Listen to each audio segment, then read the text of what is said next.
In last week's assignments, you looked at chemical reactions that happen inside living organisms and the laws of thermodynamics.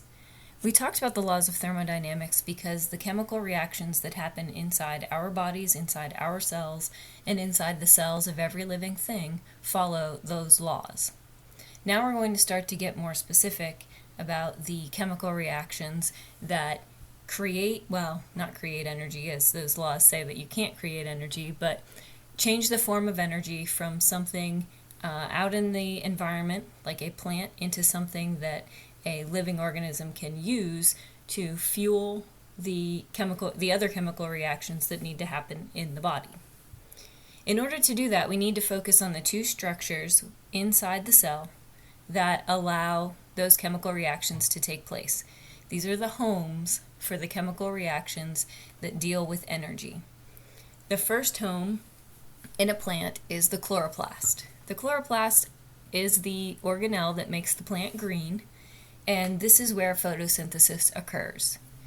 The other organelle responsible for energy reactions is the mitochondria. Mitochondria are found in both plants and animals, and this is where that chemical form of energy is turned into a different form of energy that is then used to do things like active transport, mitosis, meiosis, and things like that. So this PowerPoint compares and contrasts the functions of chloroplasts and mitochondria. Cellular machinery, the things that make the cell work, require a continuous energy supply to do that work. The two types of cellular power stations are the organelles called chloroplasts and mitochondria. One, the chloroplast, harnesses light energy from the sun, and then the other, the mitochondria, unpacks this captured energy into smaller things that are useful for powering cellular work. We'll start with talking about cellular respiration. This is the process by which cells make ATP. ATP is a molecule of energy. The other chemical reaction is photosynthesis. This is the process by which plants and some other organisms use light energy to convert water and carbon dioxide into oxygen and glucose, which is another a form of sugar. So we'll start with chloroplasts. Since food chains, we learned way back at the beginning of the school year, always start with the producer, the plant, the thing that can make its own chemical energy. We'll start with that process, that chemical reaction, which is found in the chloroplast. Remember that chloroplasts take the sun's light and turn it into sugar. If you think about that, that's a pretty amazing process, to take light and turn it into sugar. Plants and algae, which are plant-like protists, live in the water, they harness this light energy through photosynthesis. This is only found in eukarya, which are eukaryotic autotrophs and producers. Remember that eukaryotes are things that have a nucleus.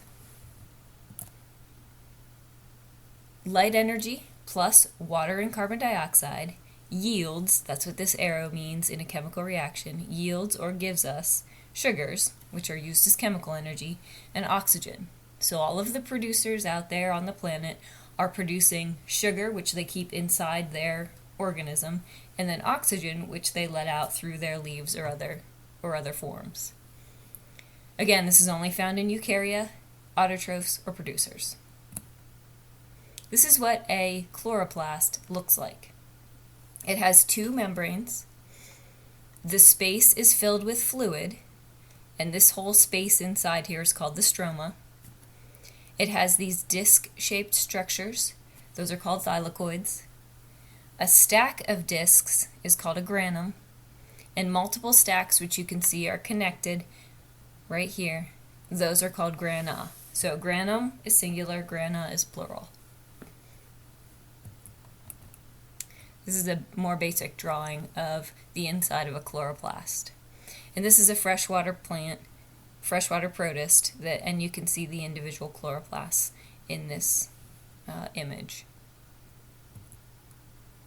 Mitochondria, on the other hand, are used to take that sugar and break it back down into what is called ATP. ATP is an energy molecule and it's made of 3 parts. All eukaryotic cells, plants, animals, anything with a nucleus, have mitochondria that perform cellular respiration. Cellular respiration is essentially the opposite of photosynthesis. It doesn't make a chemical energy molecule. It takes that chemical energy molecule and breaks it down into another form. In the mitochondria, during respiration, basically a mitochondria takes sugar and turns it into ATP. ATP is called adenosine triphosphate. ATP has 3 parts. The adenine part, which is a nitrogenous base. Nitrogenous bases are also used in your DNA.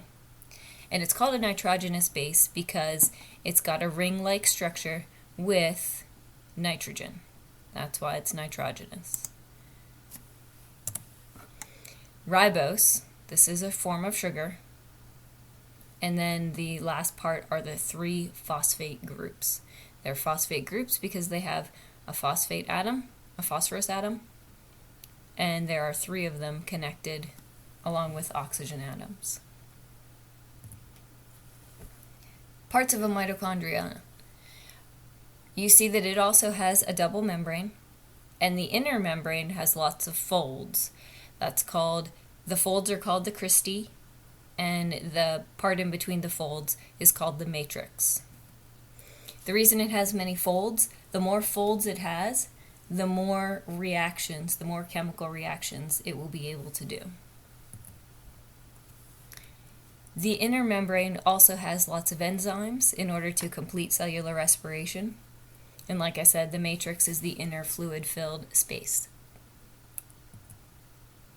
Just as a reminder, plants have both the mitochondria and the chloroplasts, but animal cells only have mitochondria.